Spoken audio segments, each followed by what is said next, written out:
Ok, tad sāksim. Labrīt visiem! Mani sauc Jānis Bercis un būšu šīs diskusijas moderators. Es pārstāvu uzņēmumu iTED, kas palīdz radīt būvs, kas iedvesmo pielietojot BIM tehnoloģijas. Šodienas pasākums noritēs divās daļās, kur 40 minūtes būs diskusija un 20 minūtes tiks atvēlēts klausītāju jautājumiem. Jautājumus jūs varat uzdot visu diskusijas laiku, izmantojot Zoom Q&A funkcionalitāti. Tādēļ es apskatīšu šos jautājumus beigās, šajās 20 minūtēs, kas ir paredzēti jūsu jautājumiem. Un tālāk par šīs dienas tēmu. No šī gada BIM ir kļuvis par obligātu prasību publiskajiem pasūtītājiem, trešās grupas jaunbūvēm. Projektu īstenošanu ar vai bez BIM vispārīgi var iedalīt trīs daļās. Pirmā daļa ir tehniskā uzdevuma un iepirkuma dokumentācijas sagatavošana. Pie šī ietilpst arī pasūtītāja BIM prasību sagatavošana. Otrā daļa ir iepirkums, kura mērķis ir izvēlēties pretendentu, kurš ir spējīgs izpildīt šīs prasības par zemāko iespējamo cenu. Un trešā jau ir pašu darbu veikšana atbilstoši uzdevumam. Šodienas diskusijas tēma ir saistīta tieši ar otro posmu, jeb iepirkumu. Un lai cik izvirzītās prasības būtu detalizētas, ja izvēlētais piegādātājs tās nespēs izpildīt, projekta mērķi var nebūt sasniegti. Atšķirībā no privātajiem pasūtītājiem, publiskos pasūtītājus ierobežo publisko iepirkumu likums, kas samazina metožu skaitu pretendentu atlasēji. Piedaloties simtiem iepirkumu, esmu novērojis, ka pasūtītāji pretendentu BIM spēju izvērtēšanai parasti pielieto divas metodes. Pirmā no tām ir pieprasot noteiktu kvalifikāciju, piemēram, pieredzi vai izglītību. Un otrā jau ir pielietojot uzdevums, kur ir noteikti kritēriji un punktu sistēma, kas dažreiz pat sniedz 30% no kopējā piedāvājuma vērtējumu. Negatīvā puse šim ir, ka būtiski pieaug darbietilpība gan pasūtītājiem, gan piegādātājiem, ražojot un izvērtējot iepirkuma informāciju, un tā bieži tāpat neļauj izvēlēties labāko pretendentu. Kā arī arvien biežāk tiek nonākt līdz sūdzībām tieši par BIM jautājumiem, un tas galu galā kavē arī projektu uzsākšanu. Dažreiz visnotaļ maznozīmīgu kļūdu dēļ BIM dokumentācijā un uzdevumos pasūtītājs izvēlās pretendentu, kas ir krietni dārgāks. Tie var būt pat miljoni, bet tas nenozīmē, ka šis pretendents būs obligāti labāks. Tādēļ šodienas diskusijas mērķis ir apspriest metodes, kuras šobrīd strādā labāk, kuras nē, un kādi varētu būt uzlabojumi BIM kvalifikācijas izvērtēšanai iepirkumos. Uz diskusiju esmu aicinājis nozares ekspertus, kas pārstāv trīs dažādas puses.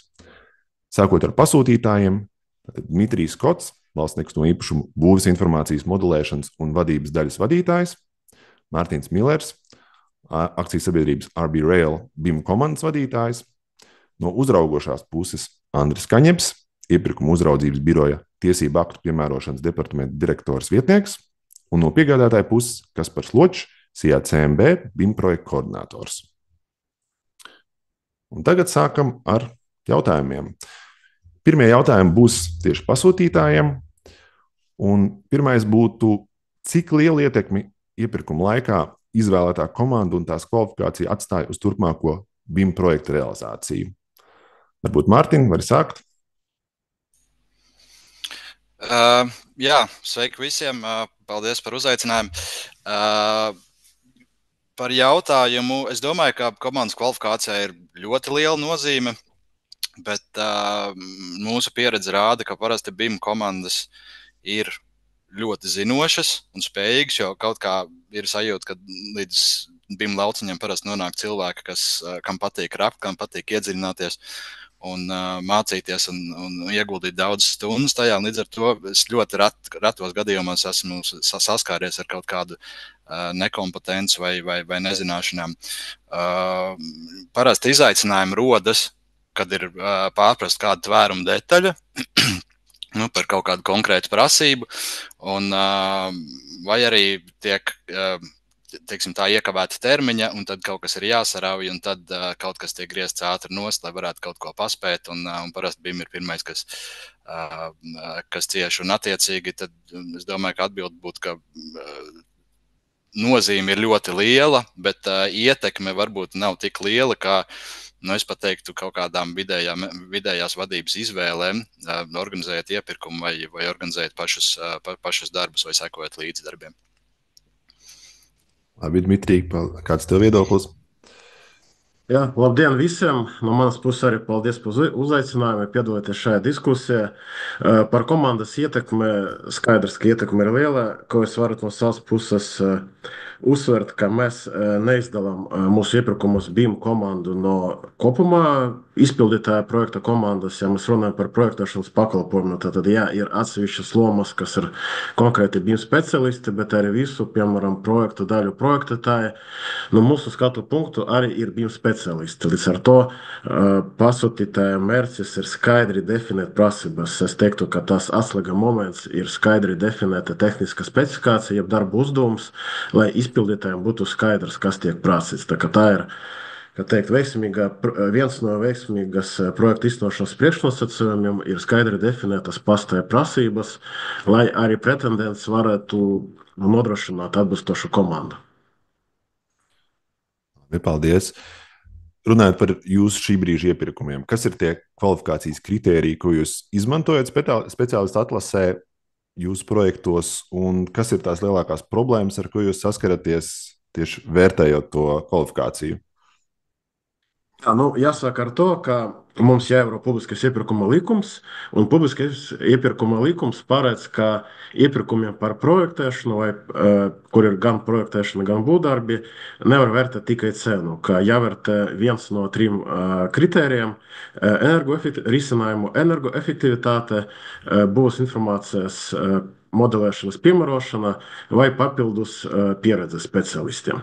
Runājot par būvniecības informācijas modelēšanu, kas jau šobrīd paredz, ka viens no kritērijiem, šeit jāsaprot, ka no BIM pieeja skatu punkta pastājas piemēro BIM tieši tāpēc, ka ir konkrētas vajadzības, lai risinātu konkrētas vajadzības un sasniegtu konkrētus mērķus, piemēram, paaugstināt būvprojekta kvalitāti vai sagatavotu modeli izmantošanai apsaimniekošanā.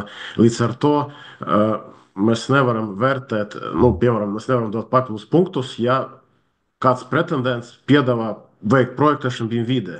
Jo BIM pieeja paredz to, ka mums uzreiz jādefinē tie izmantošanas gadījumi un kāpēc mēs gribam BIM izmantot konkrētajā projektā. Līdz ar to mūsu pieeja ir, ka mēs vērtējam BIM piemērošanu, izmantojot vērtēšanas kritēriju BIM komandas prasmes, kas izpaužas kā parauga modeļi. Pēc būtības tas ir neliels eksāmens projekta komandai, kur piedalās gan BIM koordinators, BIM informācijas menedžers, kā arī attiecīgu būvprojekta daļu vadītāji. Mēs prasām izveidot BIM parauga modeļus ar minimālu informācijas saturu, gan grafisku informāciju, gan negrafisku informāciju. Prasām iesniegt arī savietotu failu. Faktiski tā ir tāda neliela BIM procesa simulācija, kas pēc tam notiks pēc līguma parakstīšanas. Un šis ir tāds praktiskais pierādījums, vai konkrētam pretendentam ir gan programmatūra, gan speciālisti, gan arī sapratne, kā jāstrukturē informācija, jāsniedz faili pasūtītājiem. Tas praktiski parāda spēju īstenot projektu BIM vidē. Un otrais materiāls, ko mēs pieprasām, tas ir BIM īstenošanas plāns, kas jau nav vērtēšanas kritērijs, bet kas ir kā tehniskais piedāvājums no pretendenta puses. Savukārt tas, kas attiecas uz pieredzi, tā kā mūsu pieeja ņemot vērā to, ka ir jauni speciālisti, mēs nebalstamies mēs neprasām atsauksmes, piemēram, citus projektus no pasūtējiem, ka iznos BIM vidē projekts, bet mēs tieši orientējamies tādu praktisku spēju veidot projektus, izmantojot BIM pieeju, tāpēc, mūsu uzsvars ir uz parauga modeļiem, nevis uz atsauksmēm vai pieredzi citus projektus. Un kas ir tie izaicinājumi, ar ko jūs saskaraties, balstoties uz šīm minētajām prasībām, ko jūs izvirzat? Pirmais, kas jāatzīmē, ka parauga modeļi tiešām ietekmē iepirkuma rezultātu. Nav neviena iepirkuma, kur visiem pretendentiem parauga modeļi būtu ideāli un visi saņemtu maksimālu punktu skaitu, jo mēs arī mainām parametrus. Uz katru nākamo iepirkumu prasības nav identiskas, mainas parametri. Es teiktu, ka galvenais izaicinājums nav nekāds unikāls tieši BIM jomā. Tā ir uzmanība no pretendentu puses, drukas kļūdas, neuzmanības kļūdas un tā tālāk. Tas ir galvenais, ko mēs saskaramies, ka kaut kas nav iespējams līdz galam izlasīt prasības vai vienkārši tāda paviršība. Tas ir galvenais izaicinājums. Un, teiksim, jūsu gadījumā tā izskatīšana arī droši vien prasa kaut kādus papildus resursus tieši iepirkuma fāzē, lai apstrādātu to informāciju, ko piegādātāji gatavo. Vai tas ir būtisks laiks? Tīri praktiski BIM speciālisti tiek iekļauts iepirkuma komisijā, piesaistīts komisijas darbam kā konsultants, kas nepieņem lēmumus, bet vērtē tieši BIM sadaļu. Protams, viss ir atkarīgs no piedāvājumu skaita, bet es neteiktu, ka tas ir baigi apgrūtinošs pasākums, jo tas prasības paraga modeļiem ir tipveida, pārbaudīt to var diezgan ātri, un galvenā priekšrocība, ka šeit ir objektīvi kriteriji, ka mēs balstamies uz konkrēti iesniegtiem materiāliem, ka šeit nav jāinterpretē, bet šeit vai nu ir, vai nu nav, vai nu, piemēram, parametrs ir pievienots, vai nu nav pievienots modelim, vai modeļu skaits atbilst būvprojektu sadaļu autoriem vai neatbilst. Attiecīgi šeit ir caurspīdīgs process, kas neprasa interpretāciju, ka mēs varam precīzi aprecināt, kas ir prasīts un kas ir iesniegts pretī.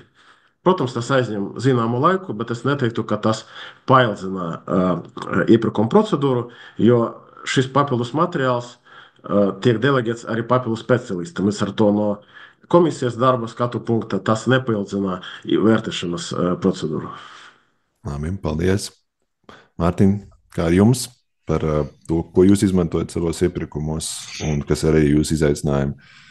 Man no sākuma neliela, kā teikt, atrunā, ja mēs kā centrālais koordinators, mums šobrīd nav aktīvi iepirkumi, mēs būtībā ar pamatrasu pamatā nodarbojamies, un tur līgumi tika slēgti un organizēti.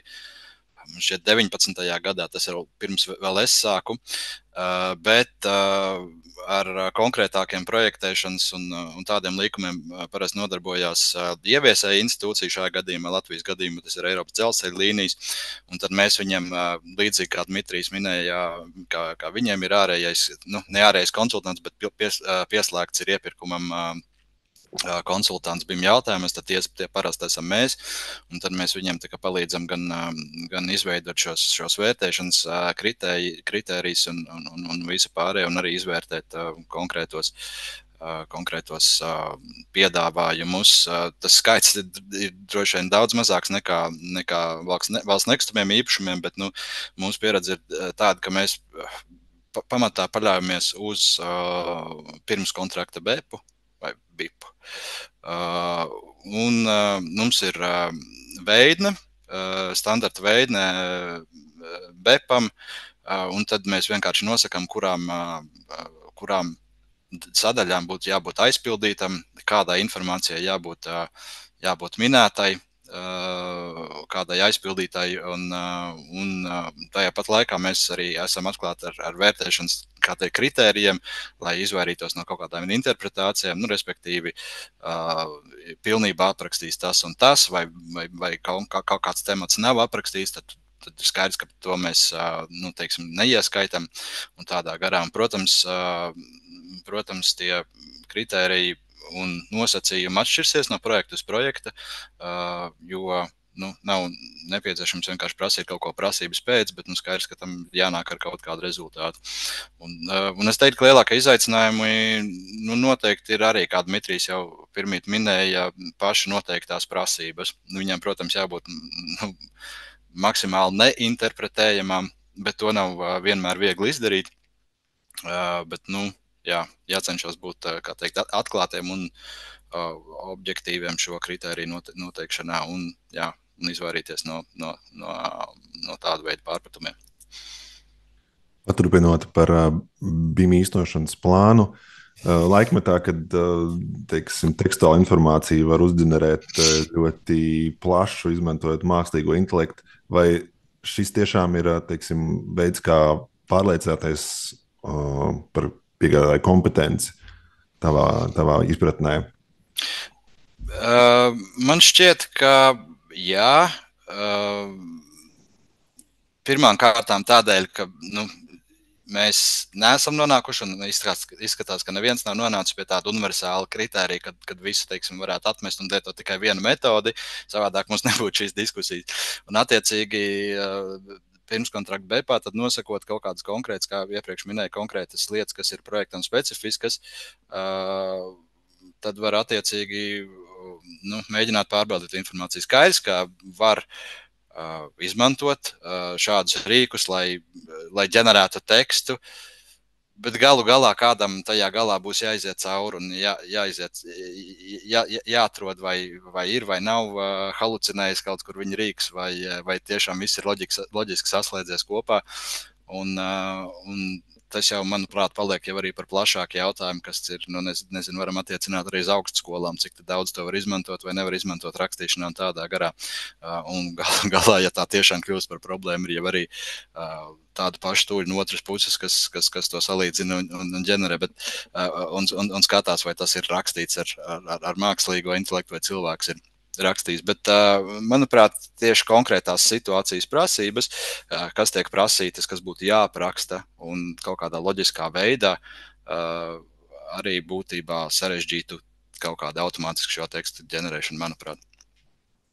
Vitrī, tev kaut kas sakāms vēl ir? Man ir ātrais komentārs par BIM izmantošanas plānu. Es gribu pateikt, ka mūsu gadījumā BIM izmantošanas plāns, kas tiek izmantots iepirkuma laikā, tas saucamais pirms līguma, pirms kontrakta BIM izmantošanas plāns, ir krietni īsāks nekā BIM izmantošanas plāns, kuru mēs izmantojam pēc līguma pārrakstīšanas. Un informācija, kuru mēs prasām, tā ir ļoti konkrēta informācija. Piemēram, kāda programmatūra tiks izmantota projektašanas laikā, kādi speciālisti, vārdi, uzvārdi. Un šis nav jautājums par AI izmantošanu. Tas vairāk ir konkrēta informācija, jo nav mērķis tieši, kā tu minēji, saņemt garus rakstus par to, kā tiks organizēti procesi. Mēs gribam saņemt ļoti konkrētu informāciju, vai jums ir BIM programmatūra, vai tā programmatūra ir spējīga saražot AFC formātu, vai jums ir pietiekams speciālistu daudzums, vai, piemēram, koordinators nav tas pats speciālists, kā inženieris, kā būvprojekta sadaļu autors un tā tālāk. Tā kā tas ir īsts dokuments ar tādu diezgan konkrētu informāciju. Jā, tas vienkārši ātrais komentārs par to BIM izmantošanas plānu. Jā, sevišķi varbūt pieminēt arī kaut kādas lomas, teiksim, apakšnieki, ar ko strādā katrs kopā, kādas disciplīnas izpildīs, vai tā būs viena kompānija, vai tur 3 disciplīnas būs vienai kompānijai, koordinācija atsevišķai kompānijai un tā tālāk. To, manuprāt, ir ļoti vērtīgi redzēt jau agrīni, lai varētu izvērtēt, vai vispār ir saprasts uzdevums. Jā, es vēl papildināšu, ka vienā gadījumā arī tās lietas, kas ir aizpildītas BEPā, ir kaut kādā tiešā veidā sasaistītas, piemēram, ar paraugu modeļu vērtēšanu, respektīvi komanda norāda, kādu rīku viņi izmanto, tas tiek pārbaudīts pēc tam paraugu modeļos. Tas, ko nevienmēr es redzu, piemēram, citos iepirkumos, kur ir vienkārši prasīts BEPā izpildīt, kur ir, tā teikt, palaga ar tekstiem, jā, bet tas nav nekādā tiešā veidā sasaistīts ar ko, kā tiek izvērtēts pretendents. Ir vienkārši, mēs prasam jums BEPu, lai viņš ir aizpildīts, un tas arī viss, un mēs ieliekam ķeksīti, ka mēs viņu esam saņēmuši. Ok, ejam tālāk. Andri, jautājums jums ir. Kas ir tās metodes, ko publiskais pasūtītājs var izmantot, lai izvērtētu kvalifikāciju, nepārkāpjot PIL? Un tas, ko es redzu no vairākiem iepirkumiem, ir, kad bieži parādās kaut kādas specifiskas prasības, piemēram, noteiktu rīku zināšanām, vai arī, piemēram, kaut kādas apmācības certifikāti, izglītības un tam līdzīgi. Respektīvi, cik pasūtītāji ir brīvi šajā jomā? Jā, labdien visiem. Par metodēm, ka nav jau tāds īpašs metodas. Metode ir ties prasību definēšana tieši. Viens ir tās kvalifikācijas prasības, ko definē pasūtītājs izvirs gan pretendentam, gan speciālistam, un otrs pēc tam ir vērtēšanas kritēriji. Ja mēs runājam tieši par BIM, vienmēr jāatcerās, ka prasības mēs izvirzam samērīgas ar iepirkumu priekšmetu, un objektīvi pamatotas prasības ar uzsvaru uz objektīvi. Tas ir ne tikai jau pasūtītājs viņas spēja pamatot, bet arī, kad nozara atzīst viņas par pamatotām. Ja runā tieši par BIM izvirzīšanu kvalifikācijā, tad šīs prasības būtu izvirzāmas tieši speciālistiem, nevis pašiem pretendentiem. Pretendents galvenais ir, viņam ir jābūt spējīgam projektēt un bet tā kvalitāte, kas ir tieši BIM izmantot, nāk tieši no speciālistiem. Un, attiecīgi, arī šajā gadījumā publisko iepirkumu likums ļauj gan izvirzīt kvalifikācijas prasības, noteikti minimālās, gan vērtēt kaut kādas papildus zināšanas vērtēšanas kritērijos. Šeit es varu ieteikt pasūtītājiem, gan arī piegādātāji var skatīties. Mums biroja mājaslapā ir publicētas Arhitektu savienības vadlīnijas tieši par prasību definēšanu iepirkumos un gan par vērtēšanas kritēriju izvirzīšanu. Tiecīgi, ņemot vērā, šeit ir diezgan labi aprakstīts viss, un lai izvēlētos tiešām labāko pakalpojumu sniedzēju. Par specifisku rīku un zināšanu apmācību pieprasīšanu, ja varētu tikt izvirzītas prasības, kā izskanēja, par to, ka pasūta piegādātājs sniedz informāciju par to, kāda programmatūra tiks izmantota, vai viņa licenzēta, lai pasūtījums varētu pārliecināties.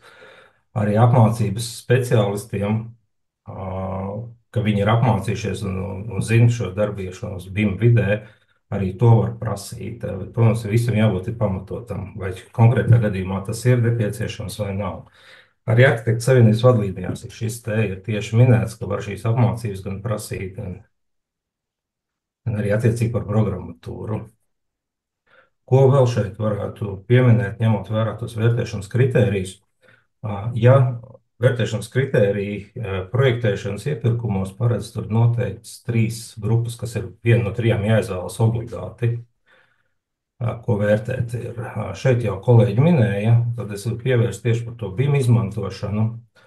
Ja gribēst uzmanību uz to, ja ir nepieciešams BIM izstrādāt kā obligāti BIM vidē, tad šo te kritēriju par BIM izmantošanu diez vai varēs izmantot. Tad, attiecīgi, paliek pārējie 2 kritēriji. Tas ir speciālistu pieredzes vērtēšana, ja mēs runājam tieši par BIM. Un tas otrs, tas nav saistīts tieši ar BIM. Labi. Kā jūs no savu iepirkuma uzraudzības biroja skatu punkta redzat, teiksim, vai pieaug sūdzību skaits, kas ir jautājumi tieši ar BIM? Kāda ir tā, teiksim, tas trends šobrīd, ko jūs redzat? Es vēl šorīt izskatīju cauri, kāds ir, cik daudz ir bijušas sūdzības tieši iesniegtas par BIM, tad praktiski viņu nav šobrīd. Laikam tas viss saistīts ar to, ka pagaidām maz ir izmantots, obligāts viņš ir tagad tikai laikam no šī gada iepirkumos tajos, kuros ir uzsākta, laikam tā jau. Precīzāk neminēšu, bet ne visos vēl šobrīd ir obligāti, tas ir iecer, laikam, būvniecības, kura uzsāk šogad, tiem visiem ir tagad obligāti. Tad varētu būt, ka uz nākotni arī tā izmantošana palielināsies, attiecīgi arī sūdzības pieaugs. Šobrīd vienīgo, ko es tādu atradu, kas ir par ko es sūdzējušies, ir par to, ka divposmu iepirkuma procedūrā pirmajā posmā, lai gan likums neprasa noteikti kritērijus, bet ja jūs esat plānojuši, ka otrajā posmā tiks vērtēti speciālistam BIM pieredze, tad to būtu nepieciešams jau pirmajā posmā iezīmēt. Jo šādi te, ja pēkšņi parādās BIM, tas varētu radīt kādus šķēršļus kādiem piegādātājiem, attiecīgi iegūt līgumu un būt saimnieciski izdevīgāki. Citu neko tādu es neatradu. Vairāk tie ir par vērtēšanas jautājumiem ir bijuši, vai pasūtītājs ir novērtējis atbilstoši vai nav, bet tas par pašu prasību izvirzīšanu šobrīd tas nav aktuāli. Tas, ko es redzu no savas puses, tomēr, kad tās sūdzības ir vismaz, teiksim, par pagājušo gadu es vismaz kādas 4-5 laikam varu saskaitīt. Dominējoši viņas tieši saistīts ir ar tiem Dmitrija pieminētajiem paraugu modeļiem. Ne, es teiktu, laikam viņi iepirkumos, bet citi publiskie pasūtītāji, kas izvēlās šo metodi, un tur tās sūdzības ir dažādas. Ir bijušas, es zinu, arī saistībā ar to citu dokumentāciju, kas tiek aizpildīta. Tur ir kaut kādas atbildības matricas, ir pieļautas kļūdas kaut kādas un tam līdzīgi. Un vēl viena lieta, ko es esmu pamanījis, ka lielākoties tas lēmums no iepirkuma uzraudzības biroja attiecībā uz šīm sūdzībām ir tieši negatīvs pasūtītājiem. Tā kā, tas ir tas, ko es esmu novērojis. Tas vairāk saistīts noteikti ir ar zināšanu trūkumu, varbūt pasūtītāju pusē, kā ko novērtēt, un otrs ir, cik detalizēti un precīzi ir izvirzītas prasības, lai visi tās saprastu vienādi. Prasību kvalitāte dažreiz klibo, un tad tieši pie vērtēšanas arī šie jautājumi izpelda, jo katrs puses saprot savādāk, un tad šeit jārod tas vidusceļš, kurā brīdī ir aizskats šīs piegādātāja intereses un tiesības, un kurā brīdī nav. Un bieži sanāk, kad prasību tieši neskaidrība par to, ko un kā vērtēs un kā novērtēs, un pasūtītāja puses ir tieši tas iemesls, kāpēc iesniegumi tiek atzīti par pamatotiem un atcelti rezultāti. Labi, ejam tālāk pie piegādātājiem. Kaspar, kāds ir tavs redzējums no piegādātāja skatu punkts par tām kvalifikācijas izvērtēšanas metodēm? Vai tas ir reāli saistīts ar spējām izpildīt BIM projektus, un vai tas ieguldītais laiks to dokumentu gatavošanā iepirkuma laikā ir sniedz pasūtītājiem iespēju izvēlēties labāko pretendentu? Sveiki visiem! Jā, pieredze manā azotē ir diezgan liela šajā. Praktiski mana pieredze sākās jau ar pirmo VNI BIM iepirkumu, kā nevarētu vairs to saukt par tādu kā testa projektu, jo mums jau pirms tam ir bijuši visādi pilotu projekti, kur arī mēs ar tevi, Jāni, esam kopā iesaistījušies, lai tā kā demonstrētu plašākai sabiedrībai BIM metodes pielietojumu un tam līdzīgi. Bet jā, sākot laikam tad ar Amata ielas 6 lielās ģildes iepirkumu, tas bija pats pirmais tests, kurā mēs ar CMB piedalījāmies, un to arī uzvarējām iepirkumu. Un tas bija diezgan interesanti, tas sākums, kad sāk lasīt BIM prasības, izprast tās nozīmes, tad dokumentu kombinācijas, kā tas ir jāizpilda, no kurienes jālasa ir informācija un kuras veidnes ir jāizpilda vispirms, kuras pēc tam. Un es atceros, ka bija ļoti, ļoti sarežģīti savilkt tās paralēles kopā, kad tev bija dokumentu klāsts un tad krusta šķērs, apmēram tad informācija no šejienes, kas ir prasīta šeit, viņai jāattiecās un jābūt aizpildītai šajā sadaļā. Savukārt, ja tu esi aizpildījis šajā sadaļā šādi, tad tu nedrīkst nokļūdīties kaut kur citur. Un, tas bija tāds diezgan cietais rieksts sākumā, kuru nevis es viens kā BIM speciālists, bet mēs vispār birojā vairāki cilvēki sēdējām un centāmies kopīgi izprast to visu. Un tas bija, jā, tur mēs pavadījām diezgan daudz laika, bet pēc tam jau, tad, kad mēs jau pirmais tests bija iziets, un mēs apmēram jau sapratām, kā tas viss notiek, ko tad pasūtītājs īsti vēlās, tad jau laika gaitā tas ir iestrādājies tik ļoti tieši balstoties uz VNI prasībām, kuras arī, kā mēs zinām, ir visiem publiski pieejamas, un arī tāds bija tas projekts, kad VNI var arī dalīties ar savām prasībām un apmācīt citus publiskos pasūtītājus, izmantot viņu veidnes un tam līdzīgi. Un tad jau tas ar laiku tapa vienkāršāk un saprotamāk, bet tas, ko es gribu uzsvērt, tad sanāk, ja kāds šo dara pirmo reizi, tad tas neliekās tā, kā saka, straightforward. Tas nebūtu. Tur ir iespēja kaut kā varbūt tās arī tomēr cilvēkiem nokļūdīties. Un es negribētu teikt, ka, ja tu vari nokļūdīties, pieņemsim, kaut kā interpretācijā, es negribētu teikt, ka pie izvērtējuma, ka tas būtu adekvāti noņemt punktus nost, jo tas nebūtu neliecina kaut kādā veidā par, pieņemsim, kopējās komandas piegādāšanas spēju.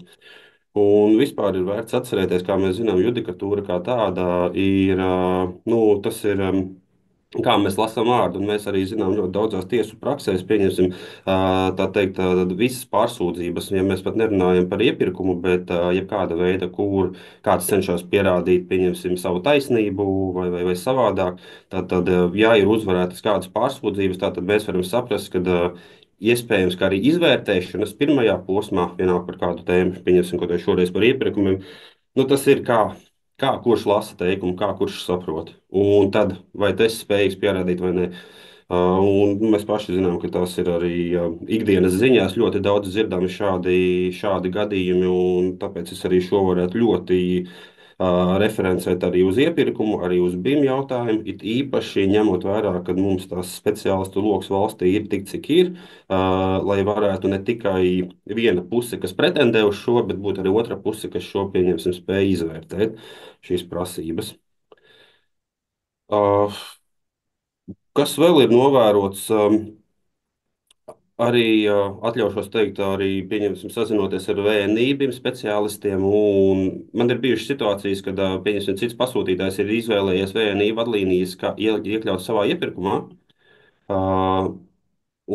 Bet nav veicis tā teikt pašu svarīgāko punktu, piemērot šīs prasības savas organizācijas vajadzībām. Tātad, ja tā ir pašvaldība vai kāda cita publiskā juridiskā persona, uz kur attiecās, pieņemsim, arī publiskā iepirkuma likums un vēlās ieviest BIM komponenti savā iepirkumā, tad tā arī ir organizācija un uz viņiem attiecās organizācijas informācijas prasības.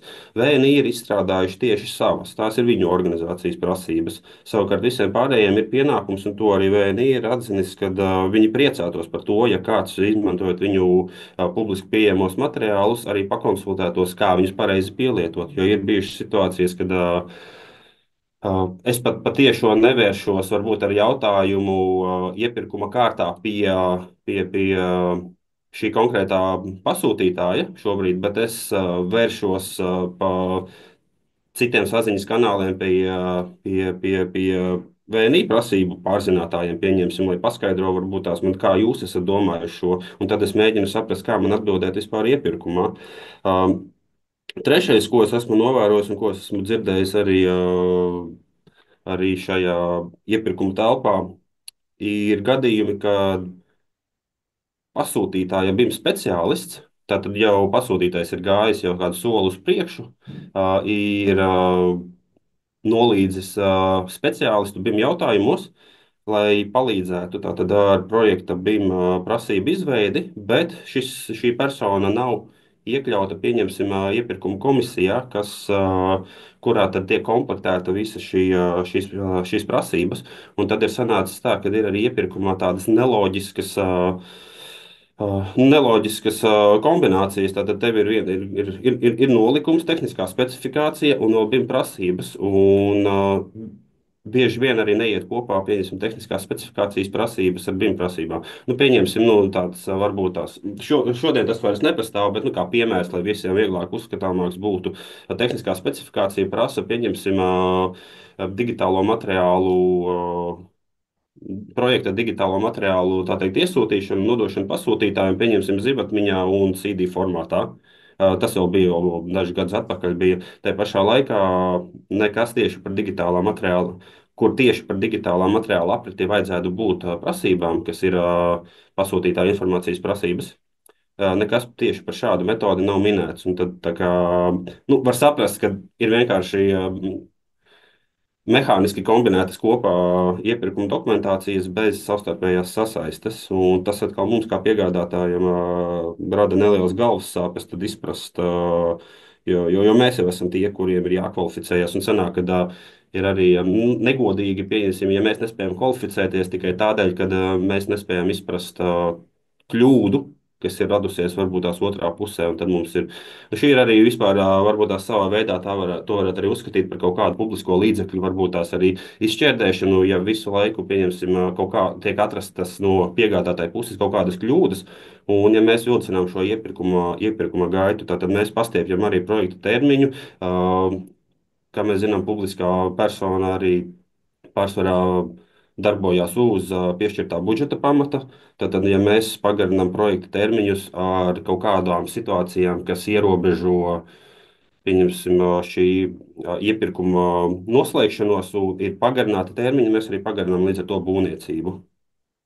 Netieši tātad, uz šādām visādām aplinkus lietām es arī gribētu vērst uzmanību arī publiskajām personām, skatīties, kad būvniecība, ar kuriem tad sākās būvniecība un kas ir publiskie līdzekļi un to izmantošana. Tad ļoti ilgi nespēja izvēlēties pretendentu, kā mēs arī zinām, pieņemsim tagad, kas tad ir populārākais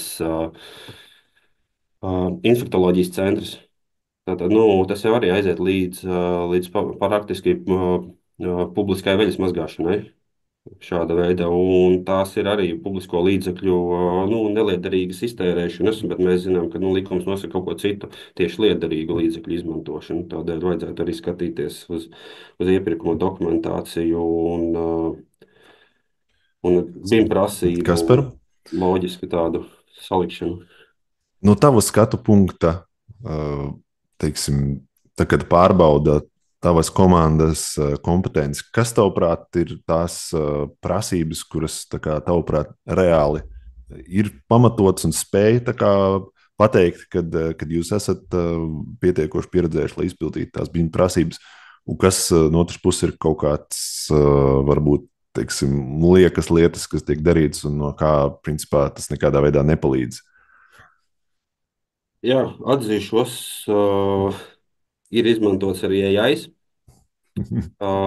bet, teiksim tā, vairāk tas būtu, kad tu šīs prasības centies izpildīt jau vēlā vakara stundā, un tu saproti, ka tātad nolikums vispār prasa, kad jābūt ir aizpildītām pilnīgi visām laukiem pieteikuma dokumentācijā ar uzdotajiem jautājumiem, kuri, piemēram, nav saistoši uz konkrēto fāzi, tad saprotu, ka netiek jau vērtēts vairs netiek vērtēta vispār loģika, jo pirmskontrakta BIM īstenošanas plāns arī ir, Dmitrijs iepriekš minēja, ka it kā tas netiek vērtēts, ir situācijas, kur tas tiek vērtēts, ir arī vērtēšanas kritērijos ierakstīts, ka ir iesniegts BIM īstenošanas plāns, un otrs punkts ir aizpildītas visas BIM īstenošanas plāna prasītās sadaļas. Tātad šis arī tiek vērtēts, ir situācijas, ka tas tiek vērtēts. Ko tas saka par piegādātāju kompetenci? Kaņepkungs kungs uzsvēra uz to, ka vajadzētu vērtēt speciālistu.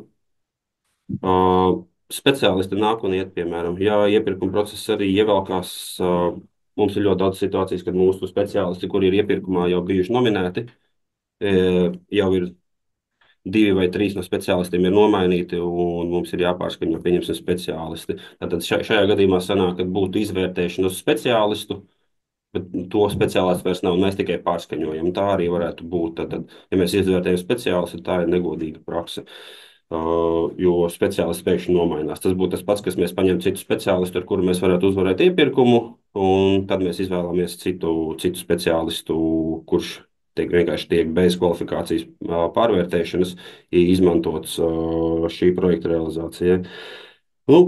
Tas pats pieminētais paraugu modelis, jeb mazais eksāmens, kā Dmitrijs teica, tad ir prasīts, ka vajag būt tik daudz šiem paraugu modeļiem, cik ir nominētie speciālisti. Kā mēs zinām, nominētie speciālisti visticamāk to nedarīs. Speciālists ir certificēts speciālists nozarē, parakstās par konkrētās būvprojekta daļas tā teikt, atbilstību un nes atbildību par šī projekta risinājumiem.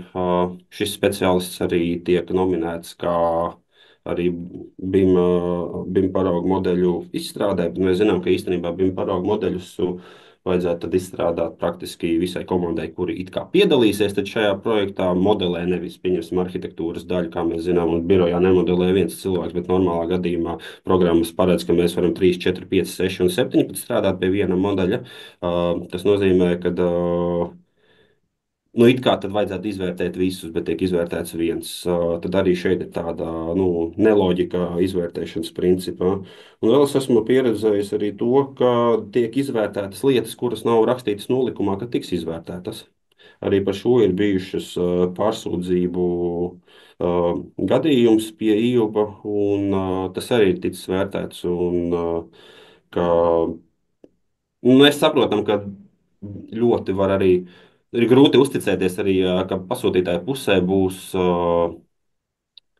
tāds saprātīgs vērtējums, jo ļoti daudz šo materiālu ir izvērtējumi tiešām subjektīvi par kvalifikāciju, diemžēl, kas arī pierādās vērtēšanas kritēriju tabulā, kad ļoti daudz cilvēki, kuri, pieņemsim, arī mēs tagad ar to pieredzi par pārsūdzību, diezgan daudzi lauzīja galvu, lai izprastu, pieņemsim, kāda ir iedota tā vērtēšanas skalas loģika, kā tad īsti tiek vērtēts, par ko tiek dots punkts, par ko netiek dots punkts, un kāpēc ir izvēlēts, ka tieši par šo punktu varbūt tās iedos 20 par šīs prasības izpildi. Paldies, Kasper, tev par viedokli. Tikai nedaudz paturpināt par to ēnas pusi, teiksim, kā jau es minēju, tās metodas, kas šodien izskanēja, strādājot ar dažādiem piegādātājiem, ir dažādas pieejas. Ja citi pieiet tā visam godprātīgi, citi, piemēram, tie paši paraugu modeļi, viņus izstrādā viens speciālists visai komandai, un to zinot, teiksim, uz ko neuzrauties, to nevarēs pieķert, ja, un tas atkal nenozīmēs, ka viss tā komanda ir spējīga to izdarīt. Pēc tam tas pats attiecās arī uz, kā es minēju, uz BIM īstenošanas plānu vai uz tām pašām atsauksmēm, kuras var uzrakstīt, kā jums ir draugs, tas, kas bijis pasūtītājs, viņš jau parakstīs gandrīz jebkādu atsauksmi, kas tur ir prasīta, vai ne? Tā ēnas puse, diemžēl, tāda, ka daudz tās metodas, kas tiek pilotētas šobrīd, nevar 100% apliecināt to, ka tā ir patiesība, kas ir rakstīts. Līdz ar to mēs nonākam varbūt pie dažiem jautājumiem, uz kuriem brīvi var atbildēt, kurš no jums vēlas, teiksim, varbūt kas ir tie labākie, efektīvākie kvalifikācijas kritēriji un pierreiz varbūt arī, vai jūsuprāt, ir nepieciešams kaut kādas vienotas vadlīnijas, piemēram, publiskajiem pasūtītājiem, tiem kritērijiem, kurus izmantot tieši iepirkuma laikā, respektīvi, ņemot vērā, ka BIM tagad ir obligāts. Šobrīd arī tapšanas stadijā ir šis pasūtītāju standarts, BIM prasību standarts, bet tas neiekļauj tieši šo iepirkuma fāzi un pretendentu atlases. Vai jūsuprāt, arī tas būtu nepieciešams kaut ko tādu precīzāk definēt, lai samazinātu tās sūdzības, samazinātu iespēju, ka pasūtītājs pārmaksā, kā es teicu, kad ir precedenti, kur kļūda kaut kādā tajā paraugu modelī, pasūtītājiem sadārdzina projektu par gandrīz 1 miljonu. Vai tas ir pamatoti? Tas ir jautājums. Jums brīvi varat, kurš no jums grib uzreiz atbildēt par šo jautājumu? Varam.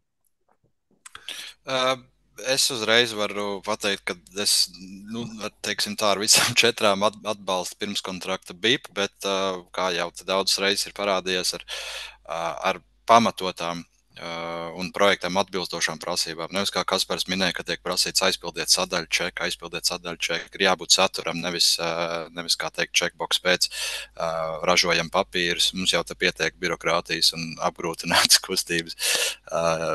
Tāpēc tas būtu skaidrs, ka tas ir lēmums pasūtītāju pusē, un tad attiecīgi zinoši speciālisti pasūtītāju pusē, kas to var sagatavot un saprot, kas tiek sagatavots. Un varbūt vēl viena lieta, un tas kaut kādā veidā paturpināt iepriekš izskanējušo par speciālista, nevis pretendenta vērtēšanu.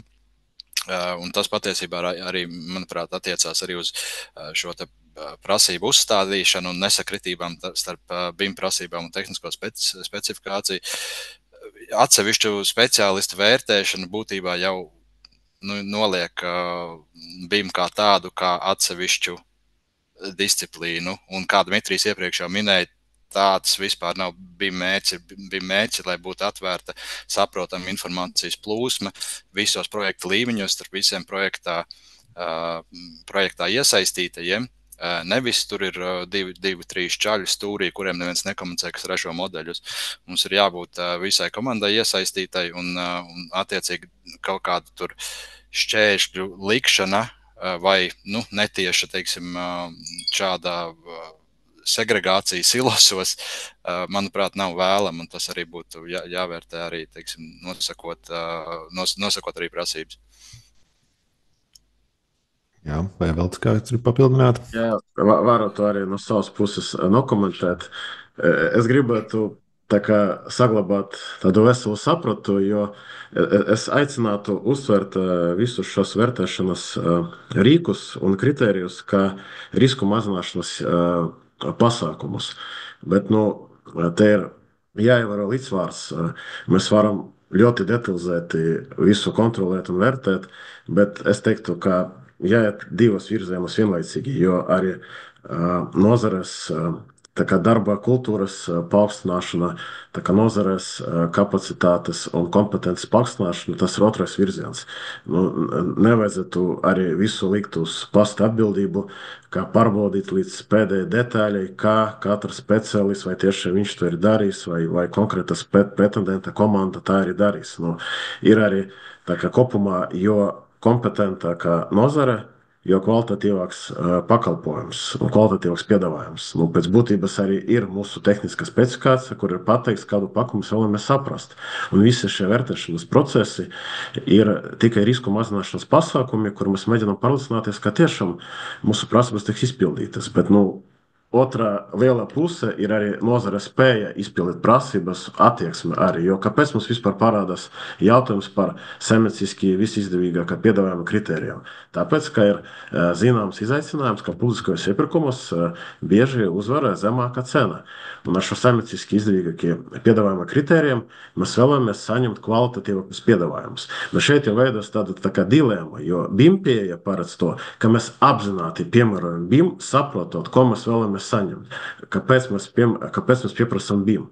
Attiecīgi, ja mēs esam gatavi par to maksāt, kāpēc mums būtu jāizdala BIM, kā atsevišķi saimnieciskie piedāvājuma izvēles kritērijas? Tā ir pamata prasība, jo, kā jau arī vairāk kārt šeit bija uzsvērts, BIM nav atsevišķs nodevums. Tas ir process, pēc būtības BIM ir sinonīms vārdam projektēšana. Ja mēs runājam par projektēšanas pakalpojumu, tas ir kvalitatīvāks veids, kā tiek organizēti darbi. Protams, šos jautājumus var attīstīt, ka mēs varētu definēt atsevišķu nodevumu, pieņemsim 4D simulācija, un ja gadījumā kāds pretendents šo piedāvā, tad viņš saņem vairāk punktus, bet arī konkurēt ar cenu. Un mēs varam, ja pastais var aritmetiski pamatot, ka pie noteikta sadardzinājuma viņam būs iegūms arī no šī papildu nodevuma, tad būtu iegā arī iekļaut šo kā saimnieciski izdevīgā piedāvājuma kritēriju.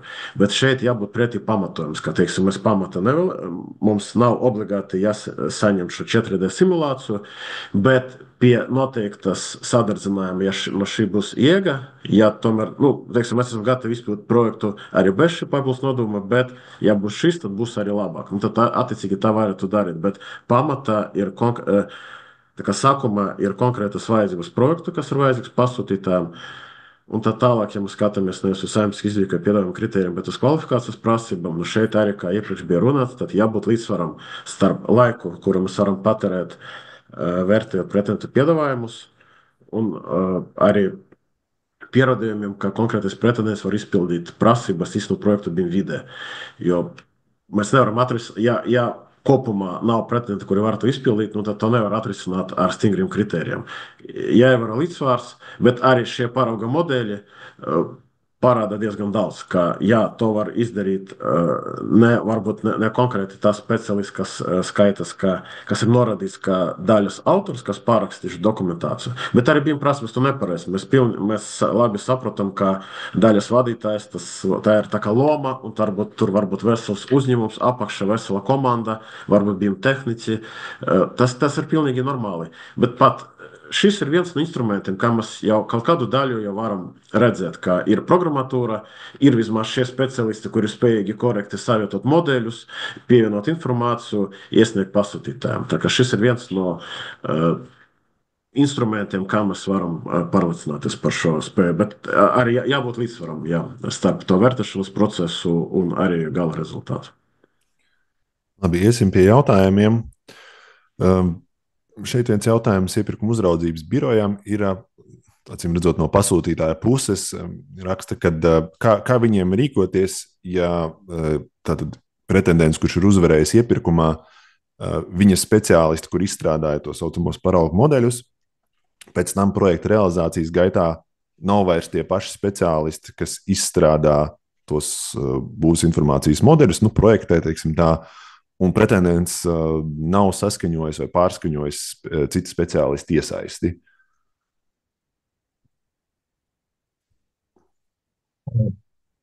Šis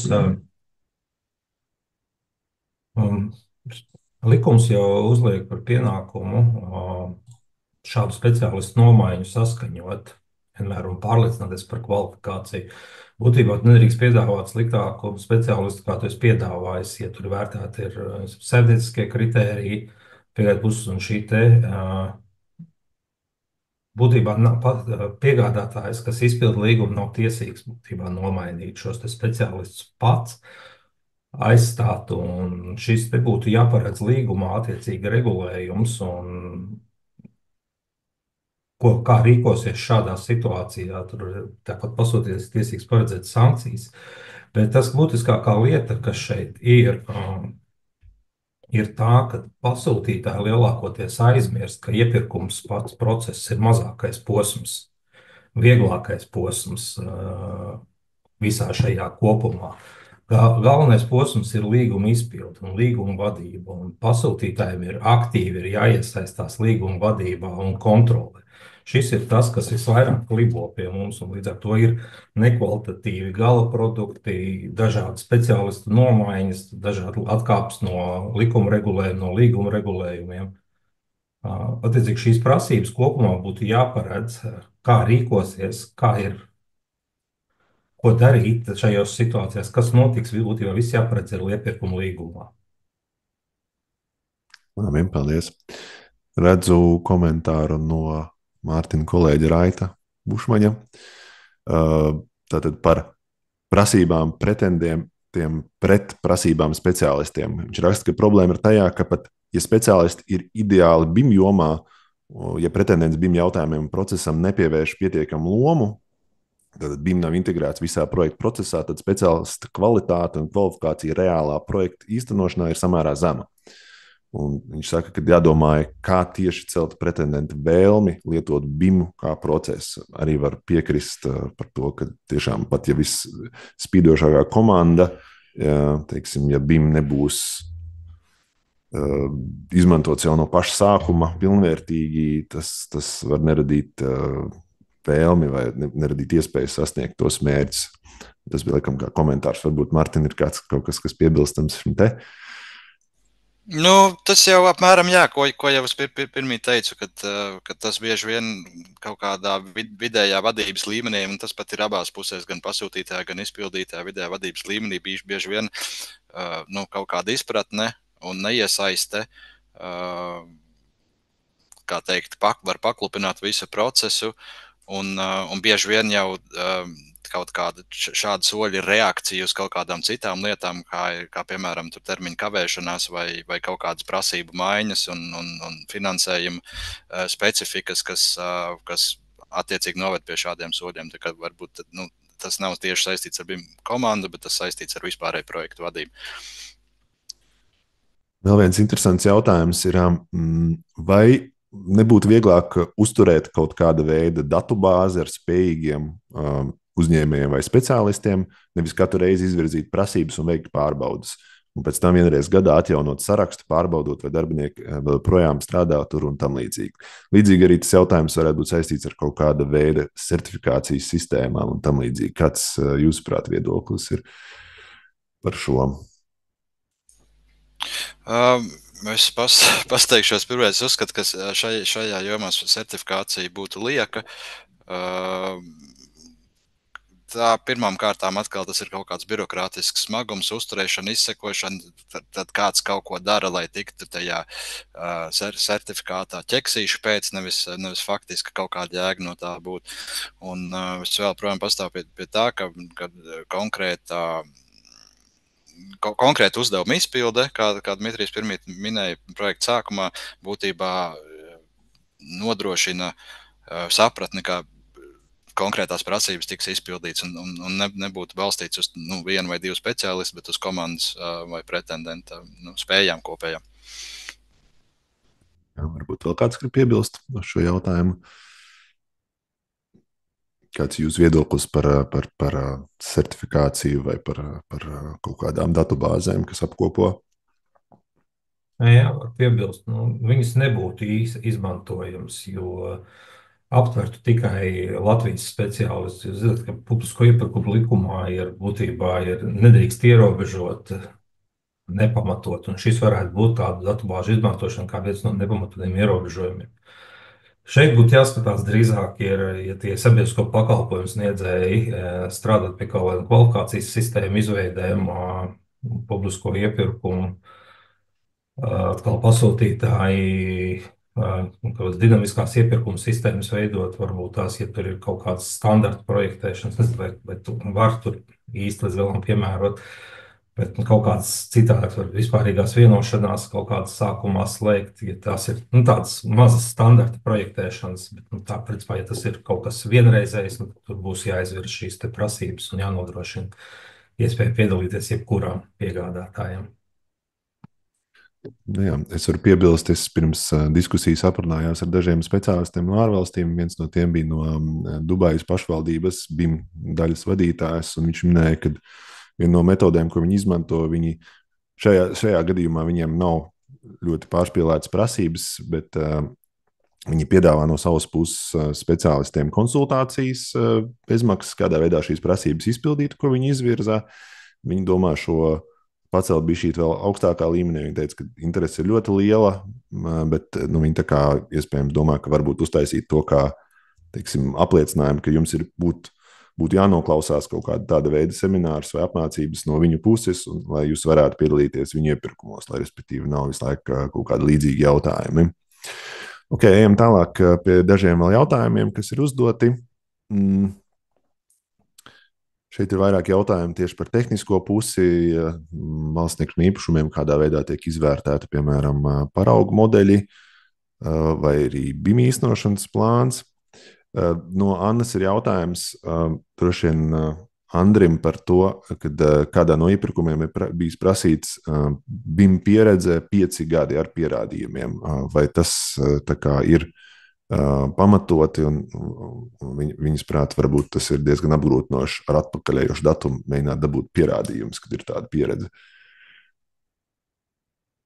Īsti nesapratu to jautājumu, bet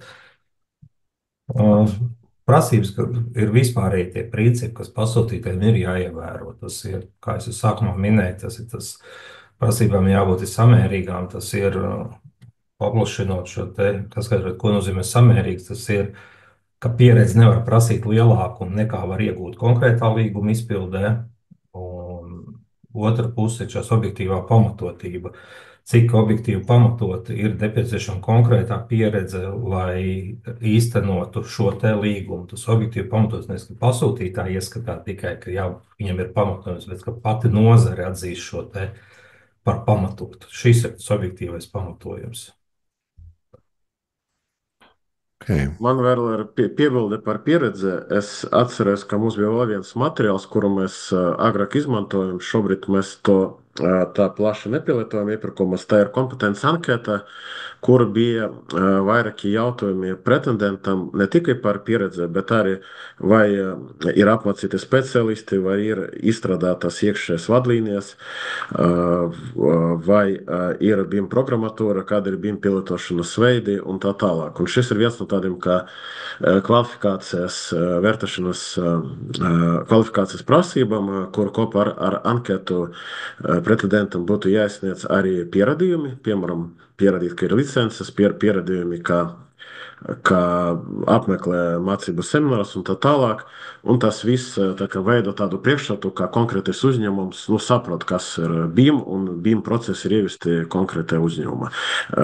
Šis ir diezgan tāds darbietilpīgs process, lai sagatavotu šādu anketu un materiālu. Tieši tāpēc mēs šobrīd pēdējos iepirkumus neizmantojam, bet arī šajā anketā mūsu kritērija bija izveidota tāda veida, ka, ja pat nav pieredzes, bet izpildīti visi citi nosacījumi, ir apmācības, ir izstrādāti iekšēji dokumenti, ir programmatūra un tā tālāk, tāpat būtu atbilstoši prasībām. Tā kā viņš parāda to kopumā BIM brieduma līmenī. Tā kā tas ir arī vēl viens veids, kā var vērtēt kvalifikāciju. Nedaudz papildinot par to, par tām licencēm, gribēju arī varbūt viedokli saprast. Nu, teiksim, manuprāt, arī diezgan pamatot prasība būtu pierādīt, ka ir šīs programmatūras, ar kurām piegādātājs ir spējīgs izpildīt šīs BIM prasības, bet tad parādās cilvēki, kas oponē sakot, ka nu, mēs jau nopirksim to programmatūru pēc tam, kad noslēgsim līgumu. Varbūt Andri vai Dmitrij, jūs viedoklis par šo? Jā, es varu no manas puses, tad šeit ir kvalifikācijas prasība, kas ir balstīta uz pieredzi, tā kā mēs vērtējam to spēju. Tas ir viens no kritērijiem, kuru var arī nespildīt, bet tas veido to kopējo kritēriju skaitu, un tas parāda tieši to spēju strādāt projekta, nevis nodrošināt programmatūru konkrētiem iepirkumam. Konkrēti iepirkumā var izmantot arī citu programmatūru. Tā kā tas nav balstīts konkrētā iepirkuma prasībām, bet tas ir jautājums par pieredzi un uzņēmuma kapacitāti. Jā, papildināt varu tikai to, ka esošas licencētas programmas esamība piegādātājiem tieši pierādīt jau piedāvājuma vērtēšanas, laikā būtībā uz piedāvājuma iesniegšanas brīdi šāda prasība varētu tikt apšaubīta. Un attiecīgi šeit būtu tiešām jautājums, vai viņi ir pamatota. Bet noteikti prasīt varētu piegādātājiem, ja viņam nav rīcībā šāda te programmatūra šobrīd, iesniegt pierādījumus, kas pierādītu to, kādu viņš izmantos vai kādu ir plānojis izmantot, un attiecīgi arī kaut kāds cits pierādījums, ka būtībā, ka viņš ir paredzējis, ka šādas programmatūras iegāde jau ir iekalkulēta arī izmaksās, kas ir, un būtībā tas pierādījums galvenais ir, kad viņai jābūt ir līguma izpildē, un attiecīgi arī pasūtījumi šajā gadījumā būtu jāparedz šie nosacījumi, kad viņam būtu tiesības ir kontrolēt, vai viņam ir šīs licences iegādāta kaut kādā brīdī. Attiecīgi, ja nav, tad attiecīgi paredzēt kaut kādas sankcijas. Arī tādu lietu var paredzēt. Bet tieši pierādīt, ka tikai un vienīgi uz piedāvājuma iesniegšanas brīdi ir obligāti jābūt visiem, jau tas diez vai būs pamatoti. Mēs strauji tuvojamies beigām. Vēl viens tāds specifisks jautājums, vai BIM iepirkumā var noteikt, ka autoru uzraugs tiek piesaistīts no pasūtītāja puses? Es pieļauju, ka tas attiecās uz būvdarbu fāzi, teiksim, kad droši vien BIM uzraudzību nodrošina, pieļauju, ka būvnieki izstrādātu materiālu uzraudzību nodrošina autoru uzraugs. Vai tas ir ok, vai tas neiet pretrunā?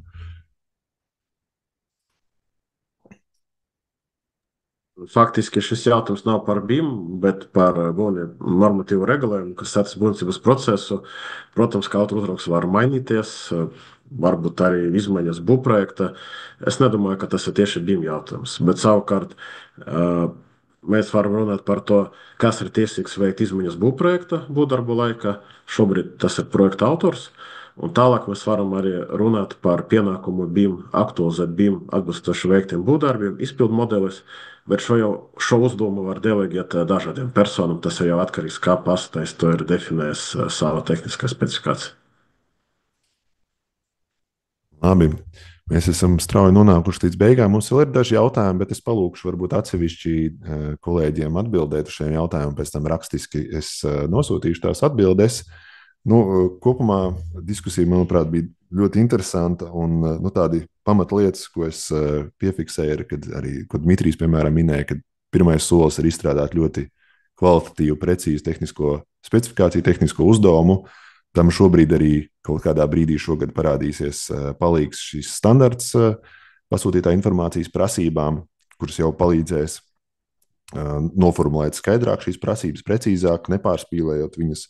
Un otra lieta, protams, ir šīs pašas kvalifikācijas prasības, kā Andris pieminēja, viņam jābūt samērīgām un pamatotām, un arī kā Kaspars minēja, kad tiešām ir jāprasa tas, ko pasūtītājs var pārbaudīt un pārliecināties, un kas tiešām palīdz izvērtēt to piegādātāju spējas, un attiecībā uz to realizācijas fāzi, arī kā Andris minēja, kad pasūtītājiem ir obligāti jāiesaistās aktīvi, lai uzraudzītu, ka tiek izpildītas šīs izvirzītās prasības no paša sākuma. Liels paldies par dalībniekiem. Iespējams, kādreiz vēl paturpināšu šo tēmu, jo izskatās, ka atsaucības bija vairāk kā 100 klausītāji. Tā kā jautājumi arī diezgan. Liels jums paldies un veiksmi darbos. Paldies! Paldies, veiksmīgi! Visu labu! Atā! Jā. Visu labu!